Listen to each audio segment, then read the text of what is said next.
신앙생활에 함정들이 참 많이 있습니다.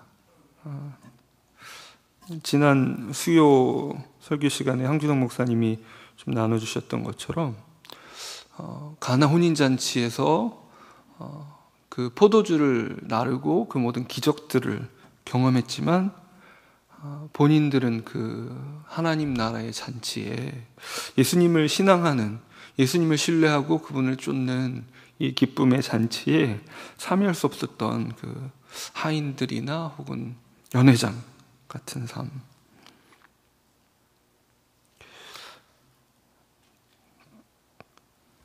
한때 하나님의 은혜를 맛보고 그분이 어떤 분인가에 감격하고 그렇게 살아가다가도 그 감격들을 잃어버리고 그게 옛일이 되고, 혹은 이런 식이죠. 누군가 예수님을 향한 그 감격 속에 우리 함께 기도하자, 함께 이렇게 하자, 뭔가 그 순수한 마음으로 얘기할 때 믿은 지 얼마 안 됐군요, 원래 처음엔 좀 그래요, 뭐 이런 식의 뭡니까? 그러면 우리의 믿음의 삶에 있어서 좀 이렇게 긴장을 풀어도 되고, 이제 좀 됐겠지 생각하는 시점이 있을 수 있을까요? 제가 그 올림픽 중계를 보면서였어요. 언제 어느 올림픽이었는지 잘 기억은 안 나는데 아마 그 배경에 화면에 비친 모든 화면이나 이런 거 볼 때 아마 바르셀로나 올림픽, 스페인 바르셀로나 올림픽 정도였던 것 같아요. 그런데 이제 마라톤 경주를 하면, 중계를 할 때 남녀가 이제 같이 뛰잖아요. 이제 남자 선두 그룹도 보여주고 이렇게 보여주는, 여자 선두 그룹도 보여주고 하는데 여자 선수였어요. 그 이전 경기에서 그전 아주 유력한 우승 후보인 선수를 계속 이제 비춰주는 겁니다. 계속 비춰주는데 경기 중반에 이르렀는데 그 선수가 갑자기 뛰다가 걷기 시작하는 거예요. 이제 해설자가 이게 무슨 일이죠? 막 올림픽 여성 마라톤 금메달 후보인데 걷다가 갑자기 그 도로에 이제 줄이 쳐져 있잖아요. 보통 사람들이 뛰어들지 못하게 안으로 들어오지 말라고 가이드라인이 있는데 그 줄을 탁 들더니 밖으로 나가버리는 거예요. 바로 이전 경기까지 우승 후보였던 선수인데 이렇게 포기하나요? 해설자가 얘기합니다. 정말 마라톤이 한 번, 두 번, 세 번, 네 번 안주했다고 그 다음에 안주할 수 있는 게 아니죠. 매 순간 이렇게 마라톤 선수들은 그만두고 싶은 유혹과 씨름합니다. 싸웁니다. 이런 얘기들을 해요. 그리스도를 향한 경주에 있어서는 그 누구도 보장된 승자가 없습니다. 가장 유능해 보이고 모범으로서 생각했던 그 선수가 사실은 예전에 이미 그 경주를 멈추고 있었다는 사실이 밝혀지는 경우도 있습니다. 마라톤 선수야 카메라가 비추고 그가 멈추면 모두가 다 왜 멈췄지? 하고 알게 되지만 믿음의 경주는 눈에 보이지 않기 때문에 그가 경주를 멈췄다는 사실을 뒤늦게 알게 되는 경우도 있습니다. 때로는 많은 사람들이 예수 그리스도를 바라보도록 그 경주에 동참하도록 독려하고 격려하고 초대하고, 또 심지어는 그 일에 너무나 성공적이었던 지도자가, 설교자가, 성경의 교사가 사실은 아까 나눈 것처럼 가나 혼인잔치에서 포도주를 나르지만 그리스도를 믿는 믿음까지 이르지 못했던 그 하인 정도였음이 밝혀질 수도 있습니다. 우리 예수님께서 직접 말씀하셨던 것처럼 기적도 행하고 모든 역사들을 행했지만 마지막 날에 나는 너를 알지 못한다, 그렇게 말씀하실 수도 있는 일입니다. 그러기에 바울은 끊임없이 두려움과 떨림으로 너희의 구원을 이루라 라고 말하고, 이 일에 있어서는, 이 믿음의 경주에 있어서는 스스로를 신뢰하지 말라고 얘기합니다.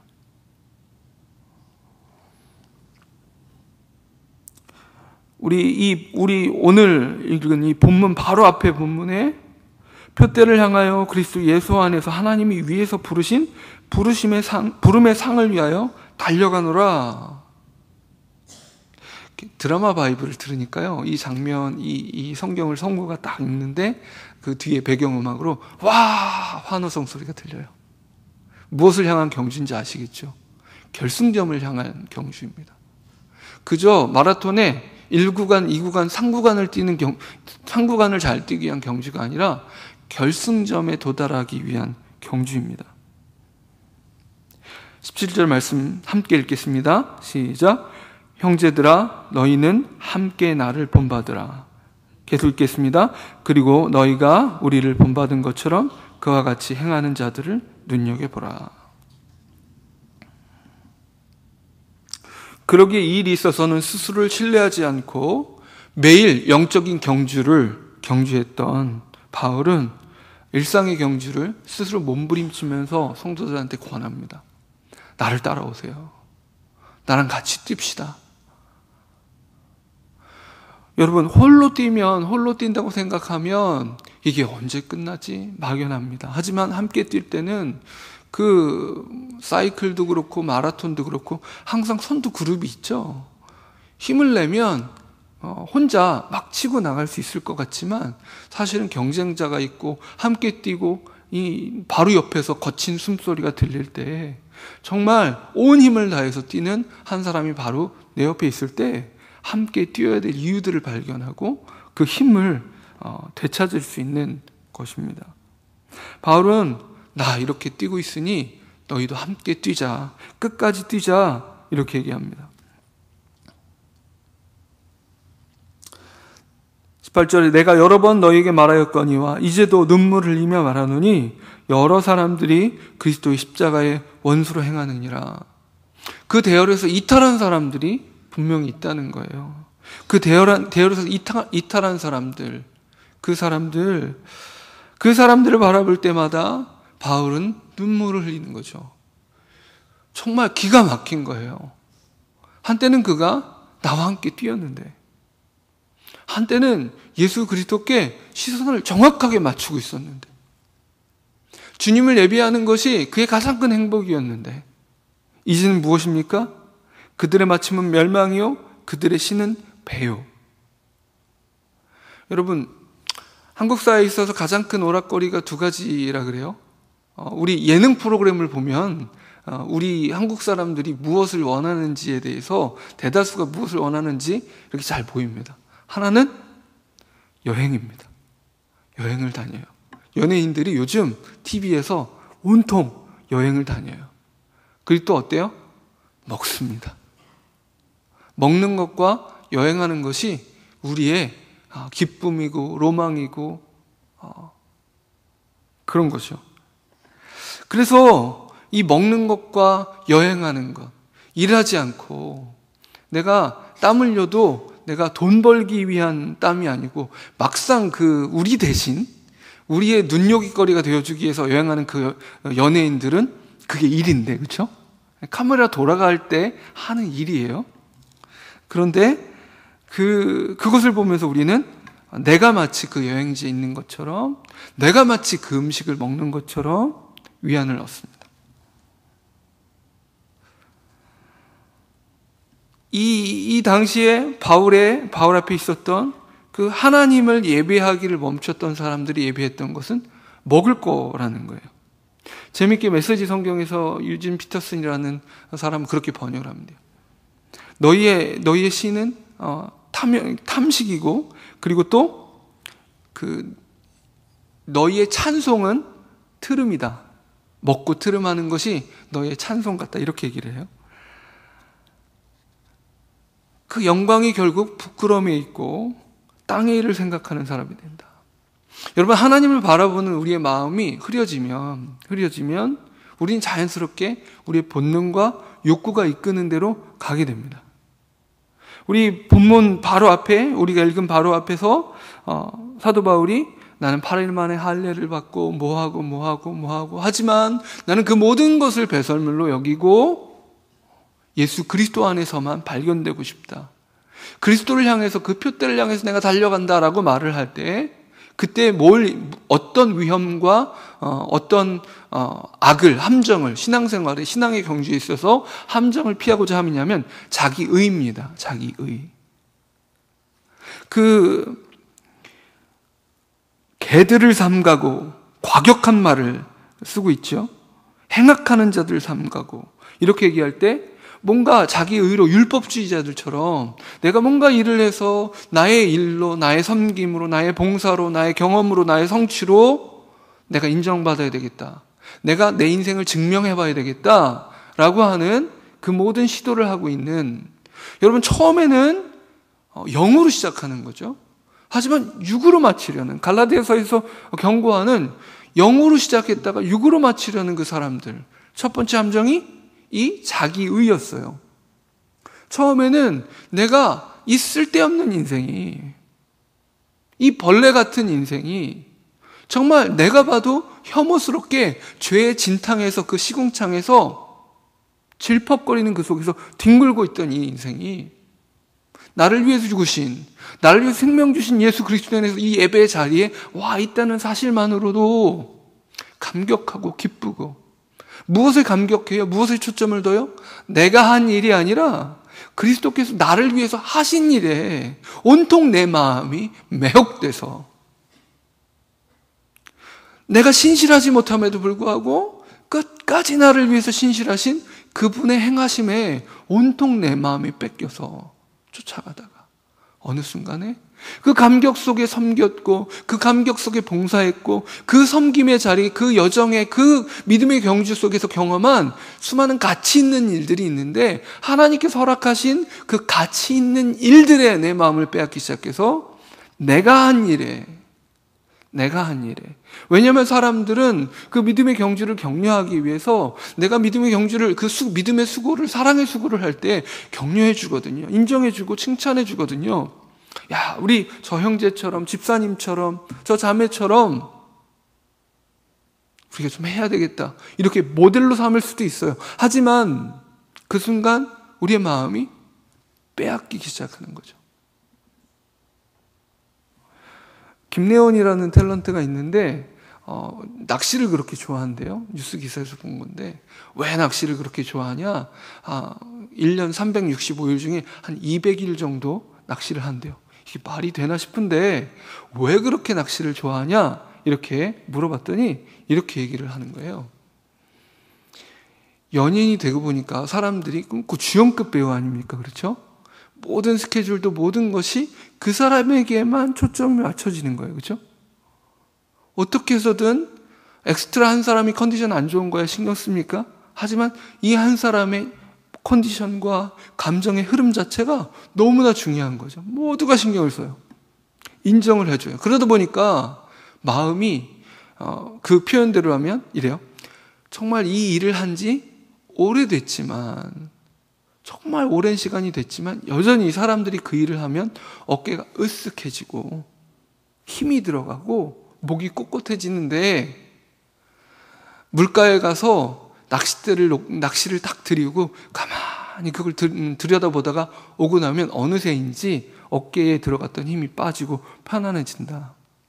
나름 몸부림을 치는 거죠. 자기 나름의 방법으로 몸부림을 치는 거죠. 정말 마찬가지예요. 우리가 뭔가 한 가지라도 인정받는 구석이 생기면 우리 어깨에 힘이 들어가요. 내가 말이지. 초점이 내가 되고 내가 중심이 되기 시작하는 거예요. 그것을 내려놓기 위해서 초점을 예수 그리스도께 온전히 맞추는 거죠. 또한 어떻습니까? 오늘 본문 말씀에는 두 번째 함정이 뭐예요? 나는 이제 자유해 라고 말하면서 이것저것 마음 가는 대로 하기 시작하는 시기가 있어요. 예수 그리스도의 사랑에 매여서, 내가 주님 사랑에 그 취해서 내가 이렇게 하면 안 되지, 내가 정말 주님 앞에서 내게 맡겨진 그 사명이 있지 생각하는 그 사랑에 매여 있는 그 매임이 풀리는, 어떤 미성숙한 기준과 율법적인 기준이 아닌 예수 그리스도의 사랑에 매임받은 그 매임에 풀리는, 매임으로부터 자유케 되는, 내게 주어진 그 사명으로부터 자유케 되는, 마치 그것이 자유인 양 방종하게 된 시기가 있습니다. 하나씩, 두 개씩 내 원한 소원을 이렇게 해도 되지. 예수님이 나를 구원해 주셨는데, 내게 자유가 있는데, 이것저것 하나하나 내 나름의 자기의 쾌락을 쫓기 시작하는 그 두 번째 함정이 있습니다. 뭔가 규칙에 매인 것 같은 사람을 가볍게 여기고, 뭔가 저렇게 부자연스럽게 할 필요가 없지, 이런 식으로 자기가 뭔가 성숙한 사람인 것 마냥 이야기하지만, 어느새 우리 마음은 어때요? 우린 다 죄인이잖아요.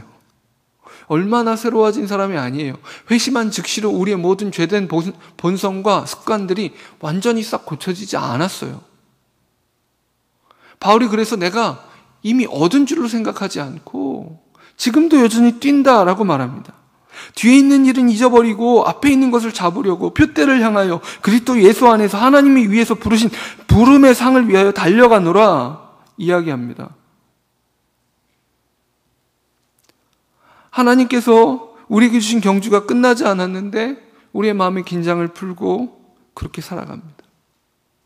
우리 마음이 이래요. 아무 문제가 없으면 이렇게 풀어져 버리는 게 우리 모두의 마음입니다. 그래서 우리는 좀 이 땅을 살아가는 동안 짐을 짊어져야 하는 것 같습니다. 우리 자신, 우리의 고난과 고통이 있을 때, 여러분 사실 인생의 목적이 행복이 아니잖아요. 이 세대의 인생 목적은 행복이에요. 행복하게 사는 게 인생 목적이에요. 그런데 물론 행복하게 살고 싶은 인간 본성이 있습니다. 하지만 인생 행복이 인생 최대의 목적인 것이 모든 세대와 모든 문명에 공통적이진 않아요.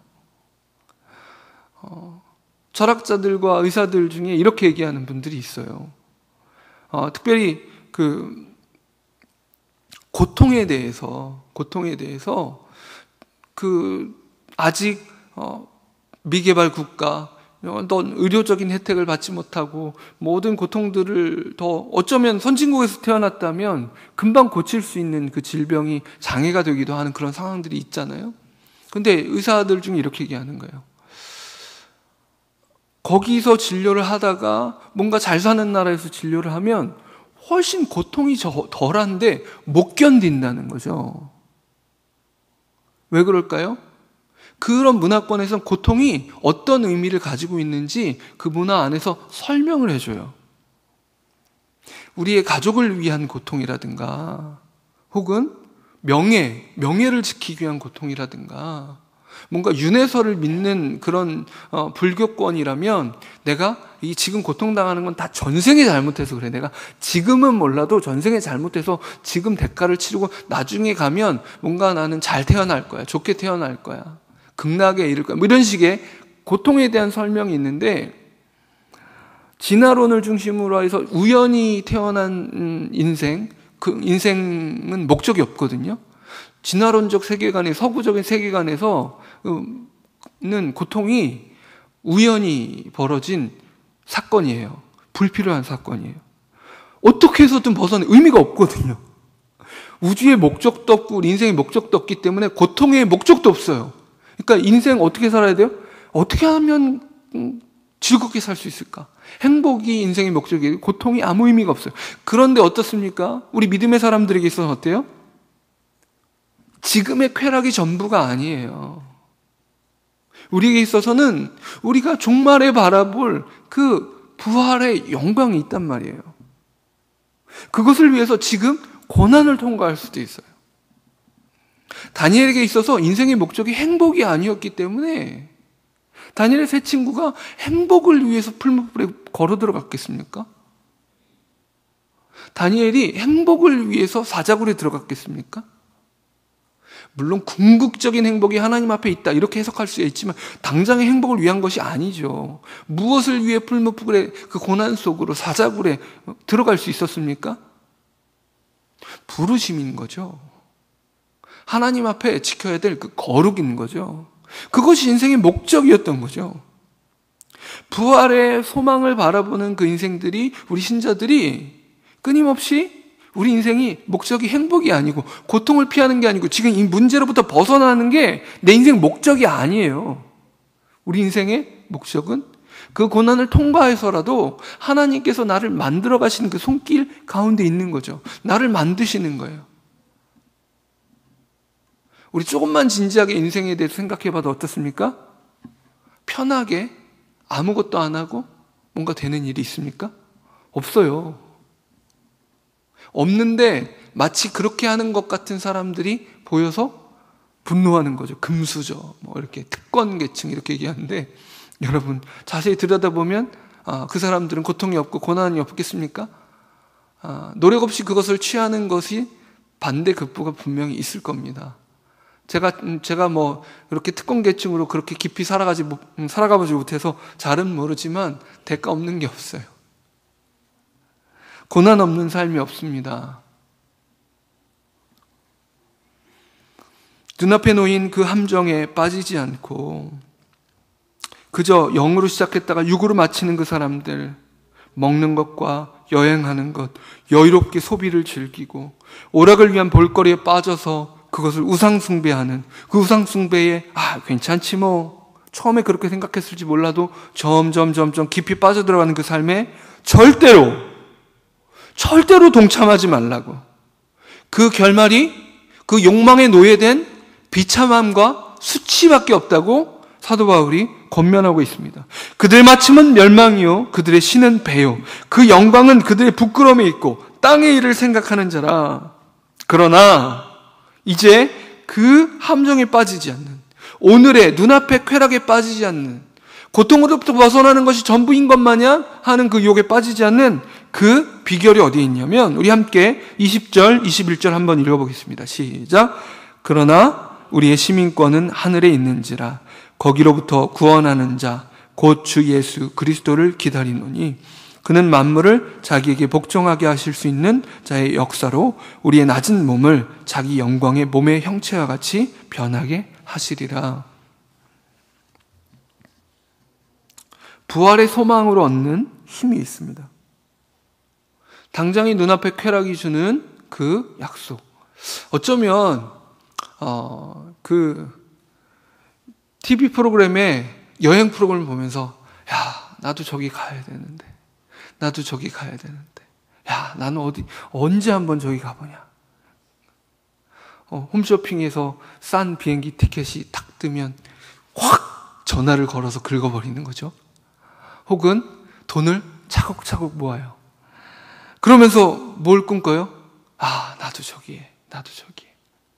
저렇게 저 연예인처럼 저곳에 가면 나도 저 기쁨을, 저 휴식을, 저 여유를, 저 추억을 얻을 수 있을 거야. 여행 좋죠. 하지만 마치 그것이 우리의 우상숭배의 재단처럼 되어버릴 때가 있는 겁니다. 그것이 그 TV 연애 프로그램과 먹방 프로그램들이 나에게 약속을 줘요. 지금은 내가 고단하지만 질러서 여행을 가면, 지금은 내가 고단하지만 힘들지만 저기 나오는 저 음식점에 가서 한 젓가락 딱 뜨는 순간 잊을 수 있겠지? 저 낙으로 살지. 소확행, 소소하지만 확실한 행복, 그것을 쫓아서 내가 저것을 얻어야지. 마음속에 소원을 갖고 소망을 갖고 그것이 우리 마음속에 구체적인 것이 되어서 내가 전주에 가면 이 집에는 꼭 가야 돼. 어디에 가면 이 음식은 꼭 먹어봐야 돼. 어떻습니까? 그게 나쁘다는 의미가 아니라요, 그보다 더 확실한 약속을 우리 마음속에 품지 않으면 우리 시선이 흩어지기 시작할 때 그것이 우상이 안겨다주는 쾌락의 약속과 다를 바 없는 그런 것이 될 수 있다는 겁니다. 하나님의 약속, 종말의 영광을 바라보고 그 앞에 취하라고 합니다. 여러분, 우리에게는 상상력이 필요해요. 우리 어린아이들이 어때요? 어린아이들은 뭐 이렇게 많은 놀거리를 주지 않아도 돼요. TV 켜주지 않아도 돼요. 그냥 적응만 시켜주면 어때요? 그 나무 하나만 가지고도 그게 칼이 되기도 하고 총이 되기도 하고 뭐 깃발이 되기도 하고 뭐가 되기도 하고 뭐 별게 다 돼요. 그죠? 상상력으로 그것을 덧입혀가지고 그것이 수많은 놀거리들이 돼요. 종이에다 뭐 몇 가지 알아볼 수도 없는 형체로 끄적거려 놓고 그걸 들고 막 뛰어다니며 놀 수 있어요. 그 상상력이 회복되어야 됩니다. 그 상상력을 주신 한 가지 목적이 뭔지 아세요? 우리가 천국의 소망을 상상하는 겁니다. 거룩한 상상력이 회복되어야 돼요. 내가 예수님 앞에 서면 어떨까? 한 형제가 저한테 물어본 적이 있어요, 예전에. 천국에 가면, 그러면 죽음이 없잖아요. 그러면 고기를 못 먹나요? 짐승들도 죽음이 없는 거잖아요. 좀 고민이 되더라고요. 이거 어떻게 대답을 하지? 모르겠다. 고기를 못 먹겠지. 죽음이 없으니까 거기서 피 볼 일은 없을 거야. 그죠? 근데 상상을 좀 해보자. 그 고기나무는 어떠냐? 고기와 같은 맛이 나는 열매가 열리는 거예요. 요새 인조 대체육도 있잖아요. 그죠? 고기 맛이 나는 열매가 있는. 그러면 사자들은 송곳니가 그렇게 있어서 풀을 먹거나 이런데 적합하지 않을 텐데 도대체 육식하는 짐승들은 뭘 먹을까? 막 상상을 해보는 거예요. 그저 호기심만이 아닌 거고 그 천국에서의 삶을 계속 구체적으로 그려보고 싶은 이 형제의 경건한 소원의 한 발현이에요. 그게 막 호기심으로만 가서 막 중세 철학 신학자처럼 바늘 위에 천사가 몇 명이나 설 수 있을까? 뭐 이런 식의 쓸데없는 질문하는 것이 아니라면 우리는 천국을 상상하고 내가 천국에 가면 어떨까?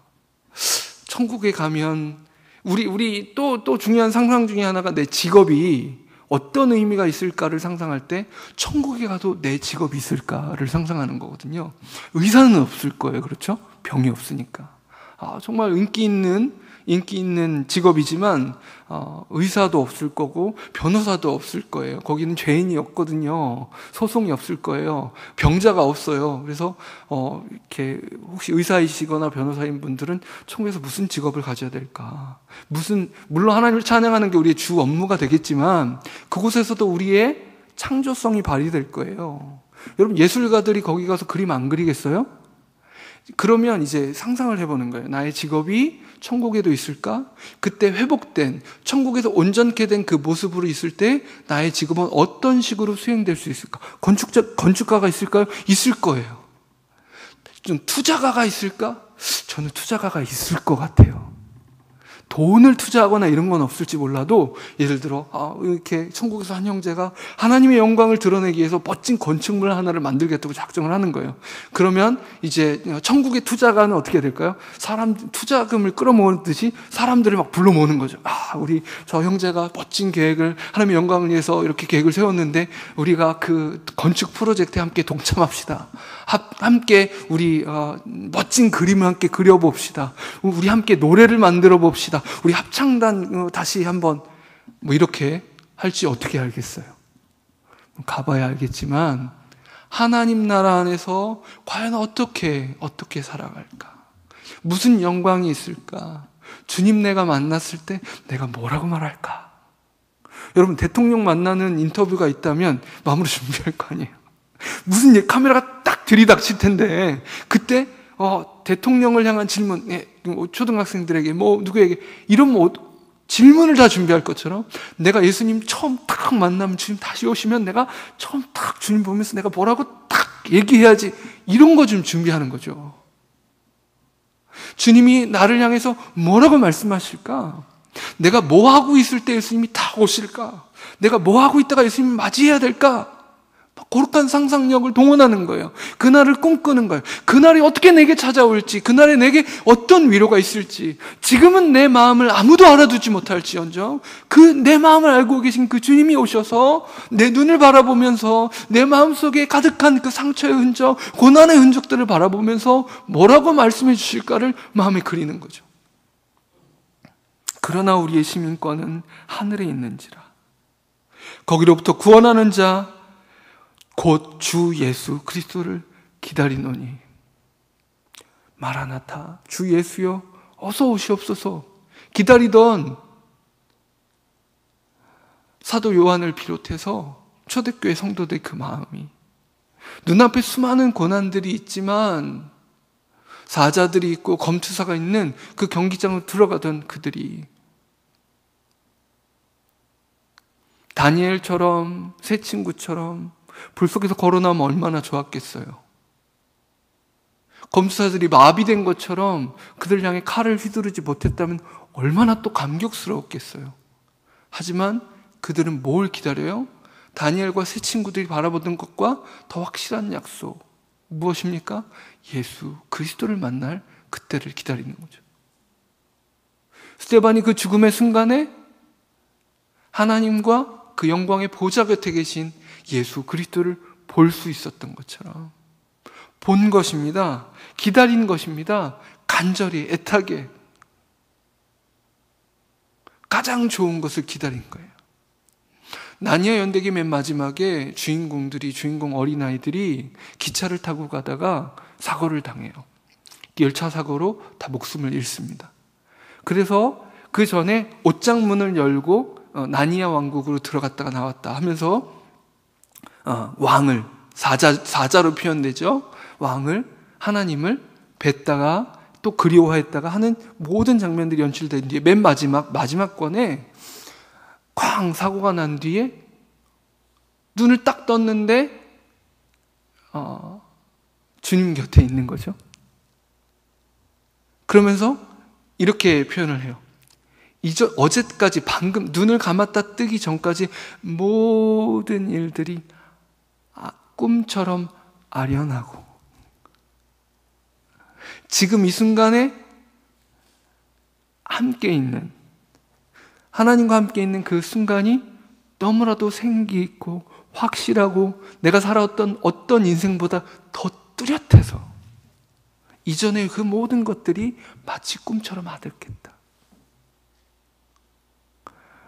C.S. 루이스가 천국에 대해서 얼마나 상상하고 어떨까? 내가 이 땅에서 마지막 숨을 쉬고 천국에서 눈을 딱 떴을 때의 그 느낌이 어떨까? 그 상상력을 동원해서 계속 생각을 하는 거 아니에요? 그죠? 상상을 하는 거 아니에요? 우리는 그것을 바라봐야 됩니다. 그는 만물을 자기에게 복종하게 하실 수 있는 자의 역사로 우리의 낮은 몸을 자기의 영광의 몸의 형체와 같이 변하게 하시리라. 우리가 천국에서 주님의 보좌 옆에서 그 왕자 옆에 딱 앉아서 함께 왕 노릇할 그 시간을 생각하고 바라보고 상상하고 소망하고 기대합니다. 그것을 매일매일 뚜렷하게 기대하면 마치 연예인들이 여행 프로그램에서 여행을 갈 때 나도 스페인에 가면, 나도 저 지중해 이탈리아 어디에 가면, 먹방 프로그램을 하면서 그 마이크도 그 정말 다 침꼴깍 넘기는 것까지 다 들리게 이렇게 하는 마이크로 들려주잖아요.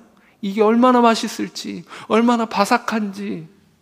그러면 그걸 보면서 이 생각하는, 야, 저거 한 입 탁 베어면 나도 참 좋겠다.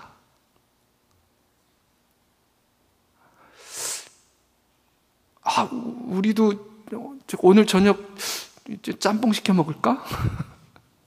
왜요? 그게 마음의 상상이 마음을 가득 채워가지고 어떻게든 그걸 얻어야 할 것 같은 거예요. 자, 매일매일 우리가 부활의 소망을 그리고 그날을 그리고 그날을 그리고 그날을 그리면 어떻겠습니까? 우리 여기 계신 저나 여러분이나 모두 다 그랬으면 좋겠어요. 자, 이제 죽을 때가 얼마 안 남은 것 같아. 불의의 사고를 당했어요. 내가 이렇게 죽는구나 딱 느껴요. 그때 마음속에 카운트다운 5, 4, 3, 2 이럴 수 있을까요? 천국을 매일매일 그렸을 때 그 위기의 순간에, 죽음을 앞둔 그 순간에 이제 곧 조금만 있으면 내가 기다리던 그 예수님을 만나서 내가 지금 아무도 바라보지 못했던 나의 고난과 아픔과 어려움과 홀로 된 외로움과 소외감과 이 모든 것들에 대해서 주님께서 수고했다.